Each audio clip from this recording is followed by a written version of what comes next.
Number 4 देखिए, कह रहा है कि भूमि के एक बिंदु से जो मीनार के पाद बिंदु से 30 मीटर की दूरी पर है। देखिए फिगर बनाना बहुत जरूरी है, ठीक है। चलिए तो पहले फिगर बनाते चलते हैं, समझते जाएंगे क्वेश्चन को। देखिए एक मीनार हो गया और यहाँ एक ये भूमि का तल हो गया, ठीक है। अब ये भूमि के तल के एक बिंदु मान लेते हैं, यहाँ पे एक बिंदु है, तो भूमि के एक बिंदु से, ये भूमि हो गया और भूमि का तल हो गया, इस पे एक ये बिंदु है। भूमि के एक बिंदु से जो मीनार के पाद बिंदु से 30 मीटर की दूरी पर है, मीनार ये रहा, मीनार का पाद बिंदु ये रहा, यहाँ से यहाँ तक की दूरी कितनी है 30 मीटर है, ठीक है। ये दूरी कितनी है 30 मीटर है। फिर आगे क्वेश्चन में कह रहा है कि मीनार के शिखर का उन्नयन कोण, यानी कि इस भूमि के बिंदु से मीनार के शिखर का उन्नयन कोण, यानी उन्नयन कोण मतलब समझता है ना, यहाँ से नीचे से ऊपर की तरफ जो कोण बना है उसके बारे में कह रहा है। उन्नयन कोण जो है आपका 30 डिग्री, यानी ये वाला दिया है 30 डिग्री। तो आपको मीनार की ऊंचाई यानी कि ये निकालना है, ठीक है। तो यहाँ आपको ये निकालना, तो यहाँ मान लेंगे कि मीनार की ऊंचाई कुछ भी मान लेंगे, एक्स एच जो भी मानना है, एक्स मीटर। चलिए तो लिखेंगे कि माना मीनार की ऊंचाई, मीनार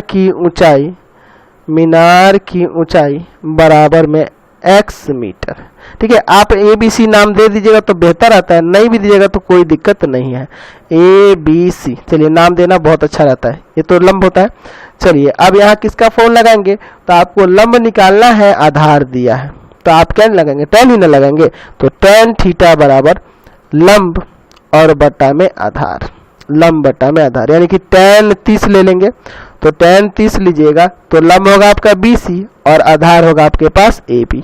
चलिए tan 30 का मान 1/√3, चलिए BC का मान है x और AB क्या है आपका 30 है, समझ गया ना। या क्रॉस मल्टीप्लाई कर दीजिए तो यहाँ से ये आपका आ जाएगा √3x बराबर में 30, यानी कि फाइनली x बराबर आप लिख सकते हैं 30/√3। तो इसका तो परिमेयकरण करना होगा ना, तो √3 से ऊपर भी गुना और नीचे भी गुना, यानी कि आ जाएगा 30√3 और बट्टा में 3, 3 से इसको काट देंगे 10 बार में, आ गया 10√3 मीटर।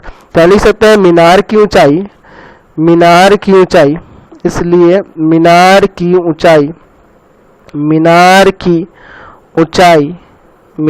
की ऊंचाई बराबर में क्या हो जाएगा आपका 10√3 मीटर। समझ गए। चलते हैं अगले क्वेश्चन पे। अब तो क्वेश्चन नंबर